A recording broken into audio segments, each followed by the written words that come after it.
아멘.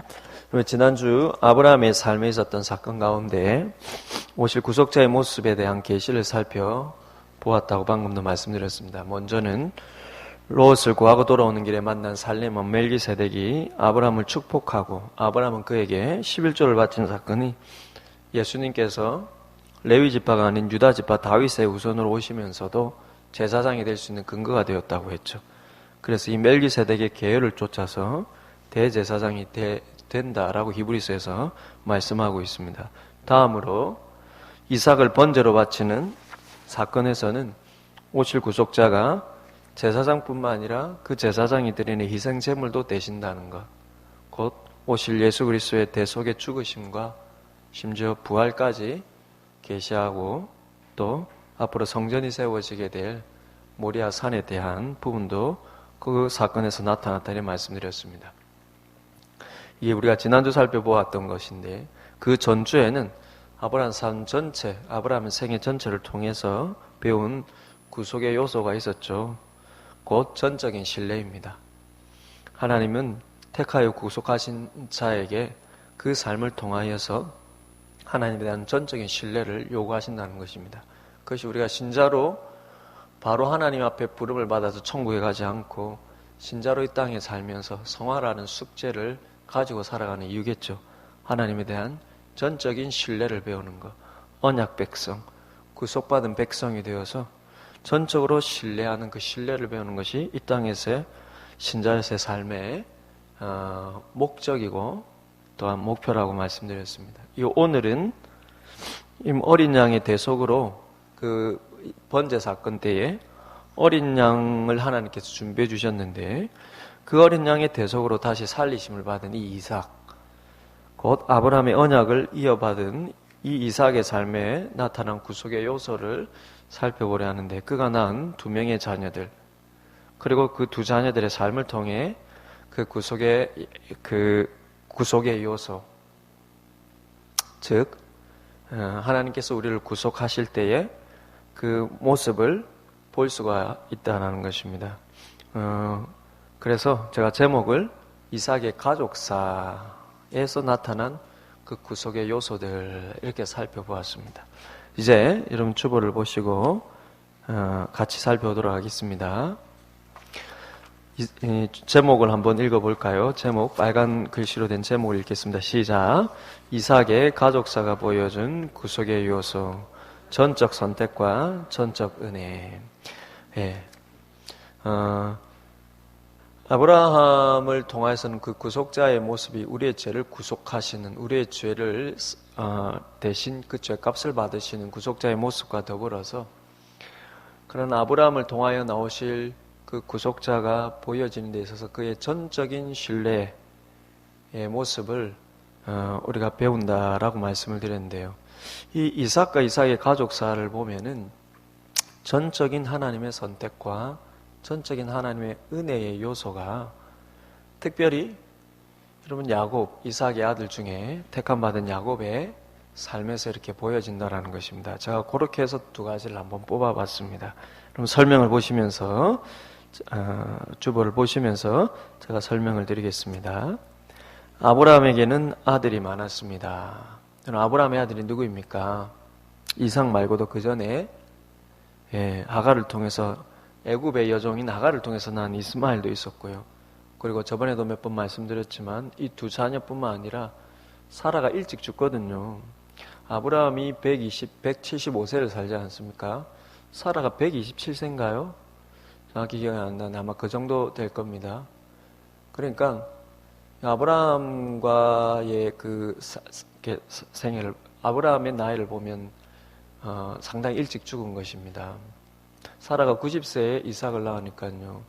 이삭이 청소년 때 번제 사건이 만약에 있었다고 하면 그 사건이 있은 후에도 한 10몇 년 정도밖에 살지 않고 사라는 하나님 부름을 받지 않습니까?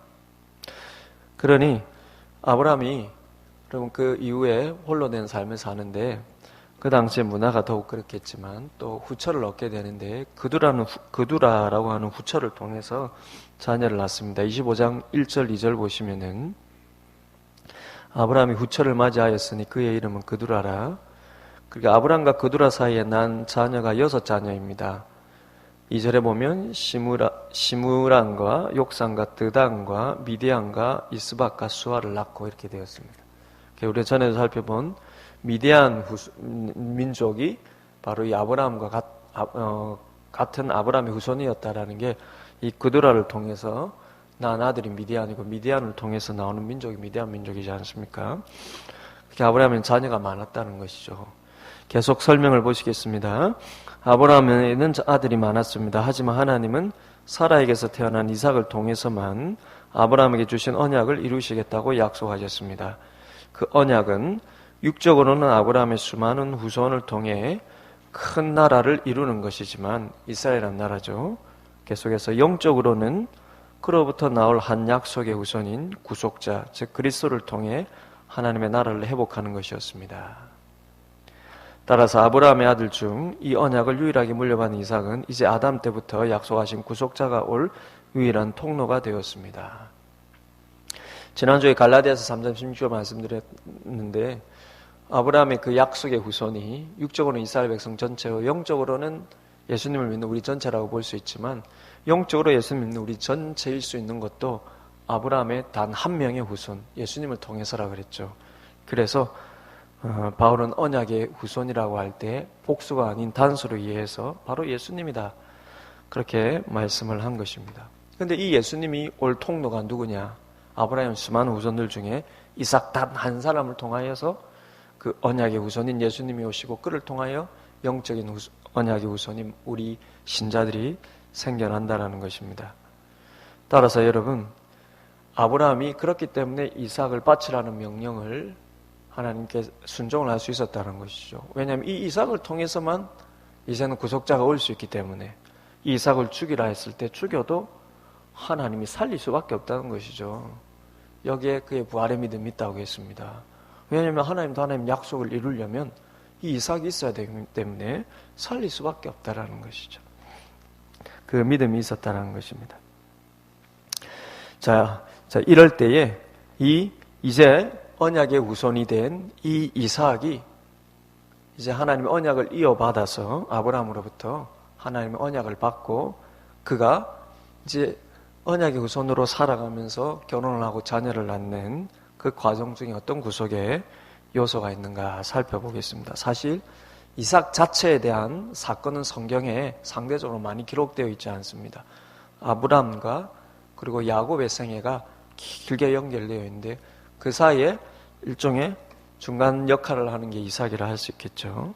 그래서 이삭의 가족사라고 제가 제목을 붙여봤습니다. 그럼 1번 제목을 한번 읽어보겠습니다. 시작.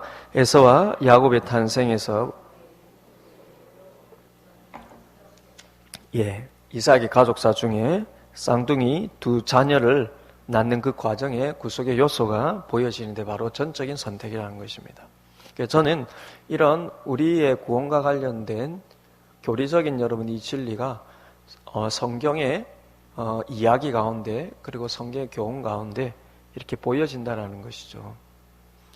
그래서 성경의 역사와 더불어 그 안에 중요한 구원의 교리를 같이 이렇게 살펴보고 있는 것입니다. 그럼 설명을 보시기 바랍니다. 제가 읽으면서 설명을 드리겠습니다. 제가 이삭의 두 자녀 에서와 야곱 사이에 어떻게 전적인 선택의 모습이 보여지는지 읽겠습니다. 그러나 이삭 역시 아브라함처럼 아주 오랜 세월 단 한 명의 자식도 얻지 못했습니다. 그 세월은 20년이나 지속되었습니다. 그럼 저를 보시고, 그럼 25장 20절을 보십시오. 저번에도 한번 제가 설명을 드렸는데, 보통 이삭이 얼마나 오랫동안 자녀를 낳지 못하였는지에 대해서는 대부분 사람들이 잘 모릅니다. 아브라함은 워낙 자녀를 못 낳았으니까요. 아브라함은 가나안 땅에 들어와서 이삭을 낳는 데까지 25년이 걸리지 않았습니까? 물론 75세에 들어오긴 했지만, 아이가 아주 많은 상태에서 가나안 땅에 들어왔지만, 어쨌든 하나님의 약속을 받은 후에 25년 지나서 언약의 후손을 낳거든요. 근데 마찬가지로 이삭도 그 정도 세월이 흐른다라는 거예요. 20절을 보시면은 이삭이 몇 세입니까? 40세에 리브가를 맞이하여 아내를 삼습니다. 그런데 26절을 보십시오. 26절에 25절부터 보면은 에서가 나오고 그 쌍둥이가 나오는데 두 구에 나오는 아우가 이삭인데 26절 끝에 보시면 뭐라고 되어 있습니까? 리브가가 그들을 낳을 때 이삭이 몇 세다? 60세였다. 그러니까 20년이나 자녀를 못 낳았던 거예요. 그럼 주보 설명을 계속 읽겠습니다. 하지만 그는 아버지 아브라함처럼 하나님의 언약을 끝까지 믿고 의지했습니다. 그러면서 이삭 역시 아브라함처럼 하나님의 언약이란 사람의 노력과 방법으로 사람이 정한 때에 성취되는 것이 아니라 하나님의 주권과 섭리로 그분의 때에 그분의 방법으로 이루어진다는 것을 마음 깊이 새겼을 것입니다. 우리 흔히 믿음의 족장들이라고 그러죠. 이스라엘이라는 그 민족적인 이 단위가 생기기 전에 그 이스라엘의 시조라고 할 수 있는 아브람과 이삭과 야곱의 삶을 보면 하나님의 약속을 받고 여러분 그 약속이 바로 이루어지는 것이 아니라 오랜 세월 동안 기다리는 인내와 연단의 시간들을 다 보냅니다. 이삭도 마찬가지라는 거예요. 20년 동안 자녀가 없었다라는 것입니다. 그러면 이삭도 아브라함을 통하여서 하나님의 언약을 그가 어렸을 때부터 듣고 그리고 어렸을 때부터 훈련받고 교육받고 그것을 신앙하지 않았겠습니까? 근데 덜렁 결혼하여서 그럼 그 부모를 떠나 그럼 이제 한 가정을 이루었을 때 그럼 그 약속대로 곧바로 이루어지지 않는 모습을 보면서 그도 하나님의 언약이라는 것이 우리의 노력으로 되는 것이 아니라 하나님의 전적인 은혜라는 것을 그 마음 깊이 새겼을 것입니다. 그 다음 문단을 보시면요. 그래서 이삭은 더욱 간절히 기도했습니다. 오늘 본문 21절에 보면은 21절 다시 한번 읽어보겠습니다. 같이 21절입니다. 시작. 이삭이 그의 아내가 임신하지 못하므로 그를 위하여 여호와께 간구하며 여호와께서 그의 간구를 들으셨으므로 그의 아내 리브가가 임신하였더니. 그러면 이게 자녀를 낳지 못하여서 하나님 앞에 그냥 간절히 기도했다 정도가 아니라 20년 세월을 못 낳았다라는 거예요. 그러니까 여기서 말하는 간절히 기도했다라는 건 그냥 기도가 아니라 하나님께서 지금 이삭의 입장에서도 아브라함처럼 자녀가 한 명 없는데 하나님의 약속이 뭘 통해서 이루어진다는 겁니까? 그 이 20년의 세월을 이렇게 보냈으니까요. 이 간절하다는 게 얼마나 간절하겠습니까? 단순히 육신적으로 간절함을 넘어서서 하나님의 약속, 하나님의 언약이 이루어지려면 당장 자녀라도 한 명 있어야 되는데 그는 이 20년의 세월을 이삭과 리브가가 인내로 보내지 않았습니까? 그러면서 이 간절함이 나올 때에 그들의 마음이 20년 동안 어떻게 변했겠습니까? 야, 하나님의 절대적인 도우심과 은혜 없이는 안 되는구나. 그래서 하나님 앞에 간절히 매달리게 했다라는 것이죠. 한마디로 이삭도 아브라함처럼 전적으로 하나님을 신뢰하도록 했다는 것입니다. 여러분 20년 지나면 어떤 마음이 들겠습니까? 뭐 하나님 믿어봐야 소용이 없네. 이러고 튕겨나가는 사람이 아니라 아브라함이 언약을 이어받았다는 게 뭡니까? 아버지로부터 배운 전적인 신뢰의 모습. 그러면 이삭이 번제로 바치라고 했을 때에 아버지가 이삭을 데리고 번제로 바치려고 갔지만 이삭 역시 아버지 앞에 순종하지 않았습니까? 자기를 번제로 바치는데요. 저항하지 않고 그대로 묶여서 그도 같은 믿음을 가졌다는 것이죠. 아버지를 통해서 이 신앙을 다 물려받는데 전적으로 하나님을 신뢰해야 될 것. 세대에서 아버지를 물려받는데 그럼 그 아버지의 영적인 그늘을 벗어나서 이제 독립적인 가정을 이루었을 때 그가 이제는 부모라는 그늘 아래서 그 배운 것을 마음에 새기는 정도가 아니라 그가 이제는 그가 가장으로서 여러분 이 삶을 책임져야 되는 위치에서 20년 동안 자녀가 없었을 때 아버지 아브라함처럼 하나님을 정말로 간절히 의지하는 그냥 배워서 고개 끄덕이는 전적인 신뢰가 아니라 삶에서 그도 정말 전적으로 하나님을 신뢰하는 기도를 하지 않았겠습니까? 그래서 여러분 간절한 기도에는 하나님이 이루어주시지 않으시면 나는 뭐 아무것도 못합니다 라고 해서 하나님 앞에 책임을 떠맡기는 것만이 간절한 기도가 아니라 거기에 대해서 하나님이 우리에게 요구하시는 것도 들어야 된다는 것입니다. 네가 이렇게 오랫동안 이루어지지 않고 있는 것처럼 보이는데 이 속에서도 나를 신뢰할 수 있느냐 하는 걸 물으시는 거겠죠.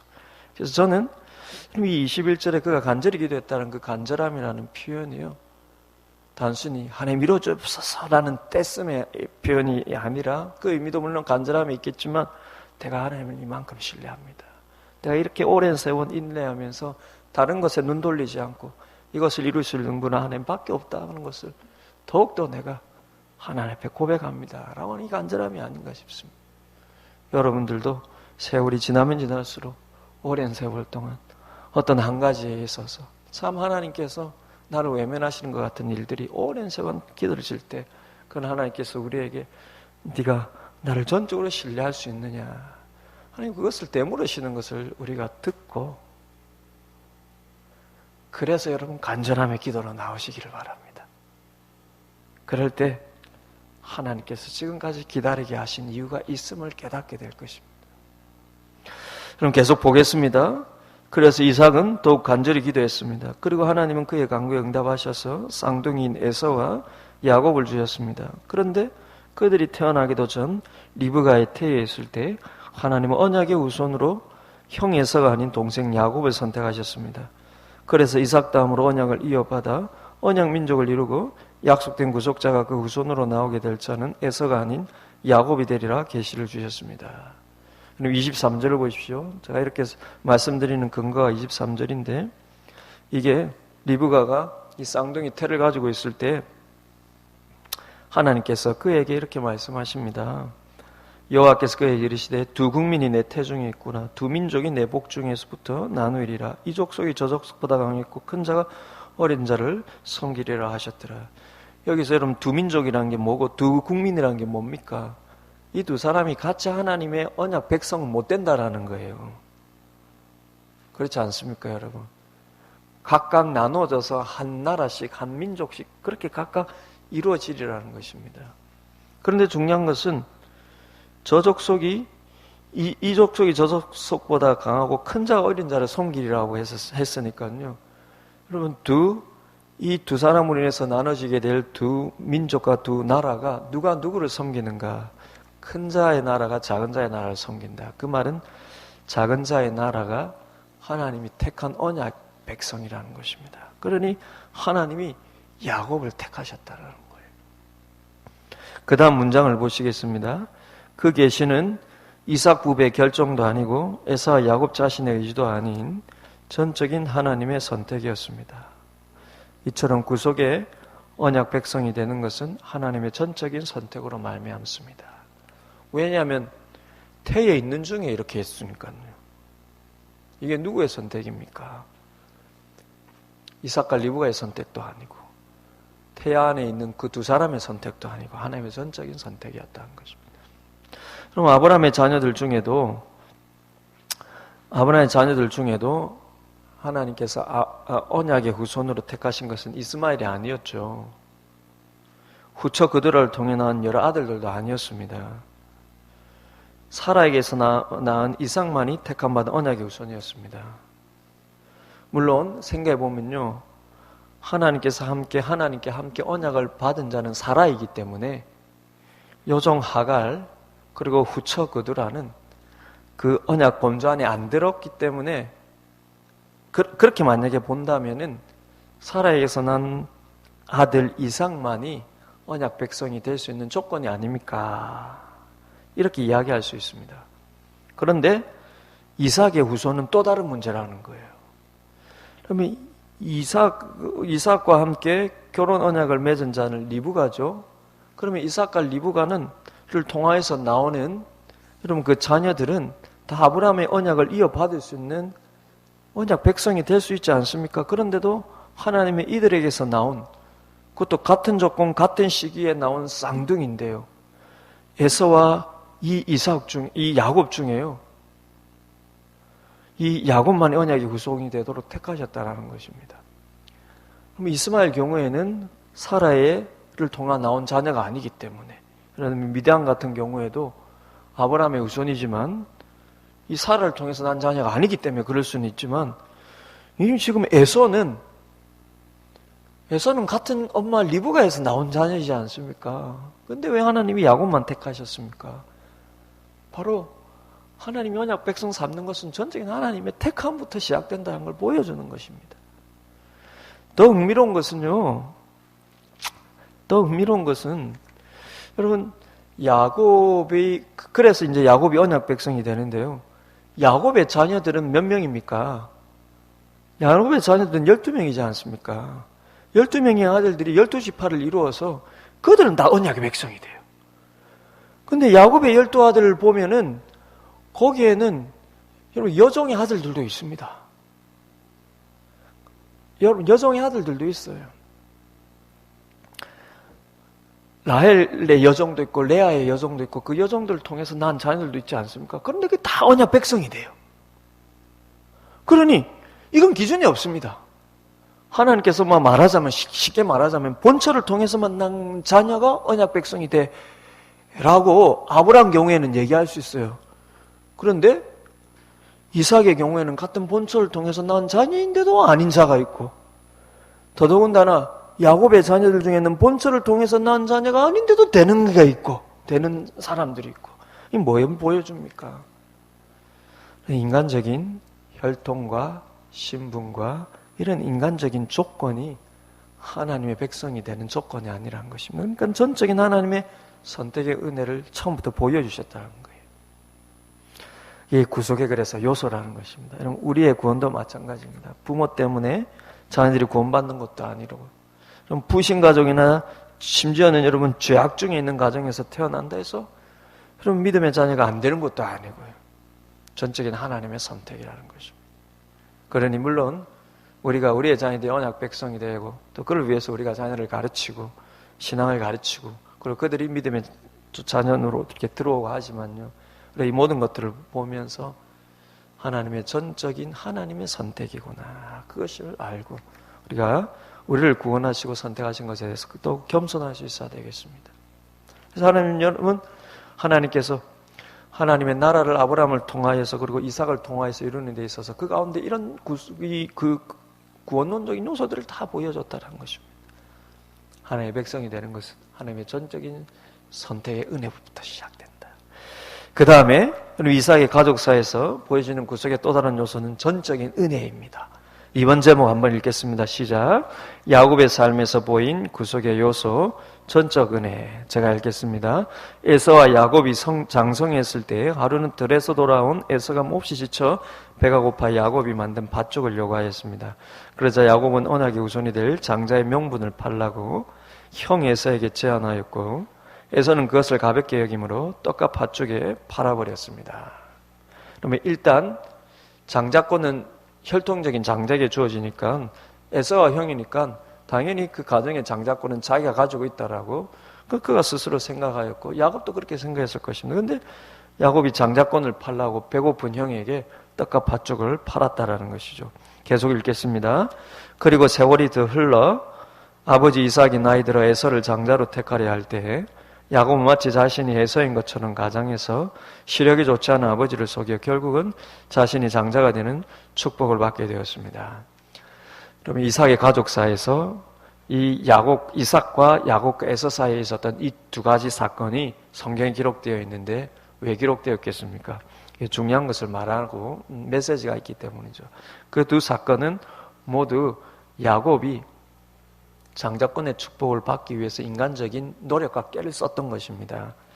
그래서 다음 문장을 제가 한번 읽어보겠습니다.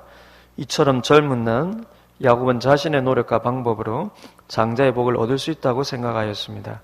하지만 그가 언약의 후손이 된 것은 이런 그의 노력 때문이 아니라 태어날 때부터 이미 그를 택하셨던 하나님의 전적인 은혜 때문이었습니다.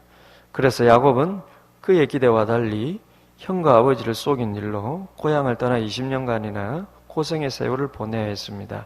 그러나 그의 그 시간을 통해 그리고 그 후에 험한 인생의 삶을 통해 그는 하나님의 절대적인 은혜 없이 자기 스스로 아무것도 이룰 수 없다는 것을 철저히 배우고 깨달았습니다. 그래서 점점 참된 언약의 후손으로 변화되어 갔습니다. 여러분 당시의 장자권 제도를 이해할 필요가 있는데 첫 아들인 장남이 장자권을 가지고 있기 때문에 육적으로 보면 아버지의 유산을 더 많이 가지게 되어 있습니다. 신명기 21장 15절로 17절에 의하면 아무리 미운 아내의 자식이라도 장남이라면 다른 아들들보다 2배나 더 많은 최소 2배 이상은 더 많은 유산을 줄 것을 법적으로 명해놓고 있어요. 장자는 그 권리가 있는 것입니다. 아무리 미운 자식이라도, 그리고 여러 아내들 중에 미운 아내의 자식이라도 첫째 아들에게는 더 많은 유산을 주게 돼 있어요. 그리고 더 중요한 건 장자는 아버지의 뒤를 이어서 그 가족 전체의 대표가 되어 어떤 결정권을 가지는 그런 종교적인 리더의 자리에 가게 되는 것입니다. 그래서 장자권 하는 것이죠. 그럼 이삭의 경우 아브라함의 영적인 축복을 받았다는 것은 장자로서 대부분의 유산을 상속하는 의미뿐만 아니라 하나님께서 아브라함에게 언약하신 하나님 나라를 이룬 영적인 통로가 된다는 의미입니다. 그럼 마찬가지로 이삭의 두 아들 중에 하나님이 한 명을 택하셨다는 것은 하나님의 나라에 대한 이 약속을 한 사람에게만 주겠다라는 거예요. 이삭의 두 아들 중에 한 명을 택하였다는 것은 한 사람에게만 하나님 나라를 이루는 하나님의 민족이 그리고 하나님의 백성이 되겠다는 것입니다. 그게 여러분 한 사람만의 언약이 우선이 된다는 뜻이죠. 이 언약의 축복이 여러분 작은 게 아닙니다. 실제로 나중에 에서의 후손들은요, 점점 하나님과 멀어지게 되고 그 에서의 후손이 이룬 나라가 에돔이지 않습니까? 점점 하나님과 멀어지고 이 나라는 나중에 이스라엘과 대적하고 하나님과 대적하는 민족이 됩니다. 그래서 역사에서 사라지게 돼요. 어느 순간. 하나님의 언약을 이어받는다는 것은 단순한 물질의 문제가 아닙니다. 물질의 복도 주어지겠죠. 그러나 영적으로 하나님을 예배하는 가정, 하나님을 사랑하는 가문, 하나님의 말씀을 이어받는 민족이 될 것인지, 아니면 하나님과 멀어지는 가정, 하나님을 대적하는 가문이 될 것인지, 이게 나눠지는 중요한 문제였다는 것입니다. 근데 중요한 것은, 이제부터 잘 들어보세요. 여러분, 중요한 것은 장자권에 대한 이런 중요한 의미를 에서는 장남이었음에도 불구하고 잘 모를 뿐만 아니라 중요하게 생각지 않았습니다. 그래서 그걸 가볍게 여겨 팥죽 한 그릇 그냥 팔아버릴 정도로요. 그러나 야곱은 이 장자권을 얻고 싶어 했다라는 것입니다. 그런데 중요한 것은 야곱 역시 인간적인 복 때문에 이 장자권을 얻고 싶었지만 이 장자권을 얻는다는 것이 언약이 우선이 된다는 의미인지는 잘 이해하지를 못했어요. 그저 육신적으로 더 성공하기 싶기 때문에 장자권을 갖고 싶은 욕심을 가졌던 것입니다. 그래서 자신이 태어나기도 전에 하나님의 선택을 받은 사람이라는 것을 그렇게 깊이 생각하지 못했습니다. 저는 생각해보면 성경에 나와 있지는 않지만 리브가가 이때에 여러분 자기가 이 태에 있을 때 하나님께서 말씀해 주신 것을 이 야곱에게 말하지 않았겠습니까? 하나님이 너를 태에 있을 때부터 택하셨어. 언약의 백성으로 후손으로 택하셨어. 그걸 듣지 않았겠습니까? 그러나 그 의미를 잘 이해하지 못했어요. 그리고 그 의미를 깊이 생각하지도 못했습니다. 그저 장자권을 얻고 싶은 것은 어떻게 내가 아버지의 재산과 어떻게 내가 이 아버지의 육적인 축복을 가져갈 수 있을까? 그저 그 생각밖에 없었다는 것입니다. 그래서 형에게 있는 권리를 인간적으로 빼앗고 싶은 마음밖에 없었죠. 그래서 여러분 그가 인간적인 방법을 쓰고 인간적인 깨를 쓰고 인간적인 노력을 했다라는 것입니다. 근데 중요한 것은 그래서 여러분 그렇게 해서 야곱이 장자권을 얻게 되지만 그게 그렇다고 여러분 그게 하나님의 언약의 축복을 받는 것은 아니라는 것입니다. 내가 이렇게 인간적인 노력으로 형을 속여가지고 팥죽 한 그릇에 장자권을 사고 아버지를 속여가지고 형처럼 변장을 해가지고 그 축복을 받는다 해서 내가 그 깨가 성공했다 해서 하나님의 언약의 축복을 받는 것은 아니라는 것입니다. 하나님의 언약을 이어받을 사람은 오직 하나님이 선택하신 사람만 가능하다라는 것이었습니다. 그러면 야곱이 인간적인 장자권을 자기 깨로 얻어도 아이고 네가 그렇게 깨를 얻어가지고 장자권을 따냈네. 아이고 내가 어쩔 수 없이 너에게 복 줘야겠네. 이렇게 복 주는 분이 하나님이 아니라는 것입니다. 하나님이 야곱에게 여러분 언약의 후손으로서의 복을 준 것은 그의 깨가 통하고 성공해서가 아니라 전적으로 하나님께서 그가 태에 있을 때부터 택하셨기 때문에 하나님이 택하신 그 약속을 하나님이 이루시는 것뿐입니다. 그가 할아버지 아브라함과 아버지 이삭을 이 언약의 하나님 언약을 이어받아서 그렇게 복된 영적인 복의 사람이 된 것은 그가 이런 깨를 부려서 인간적인 장자의 축복을 얻었기 때문이 아니라 하나님의 전적인 선택이었기 때문이라는 것이죠. 그럼 목사님 그 차이가 뭐가 있겠습니까? 그러나 저는 어쨌든 영적인 복을 받지 않았습니까? 아니에요. 오히려 그랬기 때문에 실제 삶에 있어서는 그만큼 고생의 삶을 살았다는 것입니다. 그러면 처음부터 겸손하게 하나님의 선택과 그에 따라 하나님의 전적인 은혜, 그가 무릎 꿇고 하나님을 따라갔다면요, 그가 이런 고생의 삶을 살지 않았을 수도 있겠죠. 그러나 야곱은 하나님의 선택을 받고 그걸 엄마를 통해서 들었을 것 같은데, 그럼에도 불구하고 그 인간적인 조급함에 그리고 세상적인 어떤 복의 개념으로 이해해서 그 장자권을 인간적인 꾀를 내어서요, 형을 속이면서까지, 아버지를 속이면서까지 그렇게 그 장자권을 얻었을 때, 그는 내가 이렇게 얻었기 때문에 이제 나에게 복이 더해지리라고 생각했지만 그의 삶의 결과를 보면 오히려 이것 때문에 그는 가족과 떨어져서 20년 동안 고생의 삶을 세월을 보냈다는 것입니다. 물론 하나님이 택하셨다는 건 그것까지 선으로 바꾸기 위해서 그 가운데 여러분 그를 연단시키는 게 있겠죠. 그러나 그 연단은 그가 인간적으로 영적인 것을 인간적으로 생각하고 인간적인 노력으로 생각하는 그의 잘못된 시각을 고치는 연단입니다. 하나님이 그를 연단하시죠. 우리의 잘못된 것도 연단하시죠. 근데 우리의 잘못된 생각과 우리의 잘못된 여러분 시각과 우리의 잘못된 삶을 어떻게 연단시킵니까? 그게 하나님 복 받는 길이 아니라는 걸 하나님이 보여주시면서 연단시키는 거 아닙니까? 다른 말로 하면 실컷 고생의 삶을 살면서 연단을 받는 것입니다. 그러면 하나님께서 우리를 연단시키기 위해서 고난을 우리의 잘못과 상관없이 주기도 하지만, 그런 많은 경우에 있어서 신자들의 고난은 우리의 세상적인 시각, 하나님의 은혜를 받고 하나님의 택함을 받고 그 은혜를 받았음에도 불구하고 우리의 삶의 생각과 삶의 여러분 태도는 여전히 세상적으로 머물러 있을 때, 그로 인해서 오는 고난도 생각보다 많은 걸 잊지 않아야 됩니다. 하나님 그것을 연단으로 바꿀 때는요, 우리가 그 잘못된 세상적인 생각으로의 그 선택이 하나님 기뻐하지 않는다는 것을 하나님께서 보여주시면서 연단시키는 것. 그러니까 고생의 세월이죠. 그러면 야곱의 20년의 삶은 그야말로 타지에서 고생의 삶이지 않았습니까? 그럼에도 불구하고 하나님 복을 주셨지만 그 복을 얻는 과정 중에서도 그는 그의 인간적인 생각에 그 세상물이 빠지는 데 있어서 여러분, 그래 연단을 삶을 살아야 했다는 것입니다. 오죽하면 그가 여러분 후에 바로왕 앞에 갔을 때 내가 험한 세월을 살았다라는 표현을 썼겠습니다. 그래서 여러분, 그는 철저하게 이 세월 동안 하나님 앞에 마음이 낮아지는 것입니다.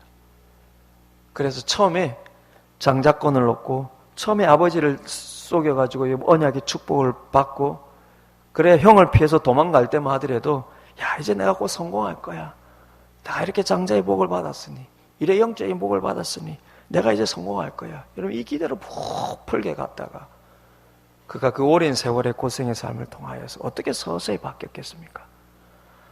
내가 노력해서 이 복을 받는 것이 아니라 하나님의 은혜 덕분이구나. 그럼에도 불구하고 하나님 나를 버리지 아니하시고 하나님이 내가 태어나기도 전에 나를 택하셨던 하나님의 약속을 이루시기 위해서 전적인 하나님의 은혜이구나. 그 생각이 서서히 어떤 부분에서는 세상적인 그 욕망이 이렇게 서서히 물이 빠져들어가고 그 고생의 삶 속에 하나님의 절대적인 은혜에 대한 감이 여러분 영적으로 오고, 그러면서 그 마음이 변해가지 않았겠습니까? 그러면서 여러분 그의 자녀 12명은 다 그를 통해 언약 백성이 되는, 그러니 여러분 야곱을 이 이름이 별명이 여러분 이스라엘인데요, 그를 통해 이스라엘이라는 이제 나라의 시작이 이렇게 어떤 면에서는 시작이 되는데, 하나님이 그렇기 때문에 마치 아브라함이 믿음의 시조로서 그 오랜 4월 동안 하나님에 대한 전적인 신뢰를 배워했던 것처럼 야곱 역시 이제 그를 통하여서 이스라엘 나라가 나올 것인데요, 그러니 그냥 하나님 주시는 게 아니라 오랜 세월을 이 연단을 통하여서 세상물 빼게 하고요, 그러면서 전적인 하나님의 은혜구나 무릎 꿇게 하고요,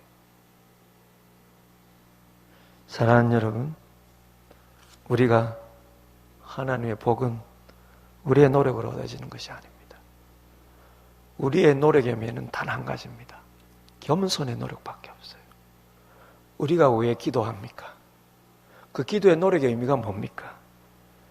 하나님 이렇게 기가 좀 막히신 것 같아서 하나님 들으시라고 막 때를 쓰는 게 기도의 노력의 의미가 아닙니다.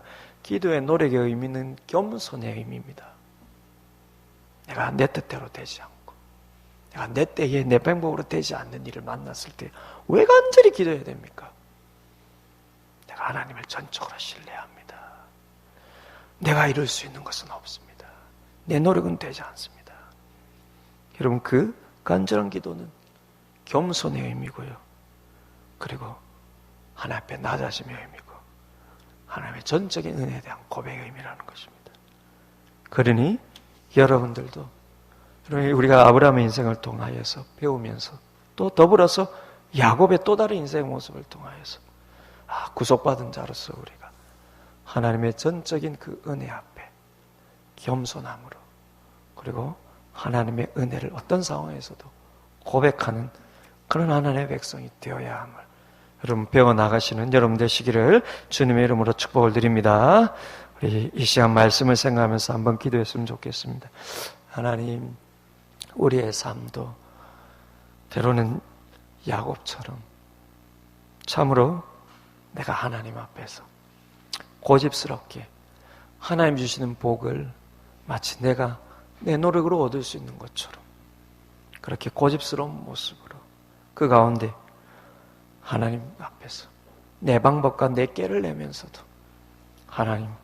하나님의 복을 다 그렇게 받고 싶어하는 우리의 모습 속에 겸손함이 빠져있고 낮아짐이 빠져있고 전적인 하나님의 은혜라고 하는 그 고백이 빠져있다면 주님, 우리의 삶에서도 일어나는 고생스러운 삶 속에 그렇게 야곱처럼 겸손히 낮아지고 하나님의 전적인 은혜를 고백해 나아가는 그런 연단이 있게 하여 주시고 하나님 앞에 내가 하나님 백성 된 것이 하나님 전적인 선택임을 더욱더 깊이 깨닫는 그런 은혜의 사람들이 다 되게 하여 주옵소서. 오늘 오후 예배 때 주신 말씀을 따라서 같이 한번 기도하기를 원합니다. 기도하시겠습니다.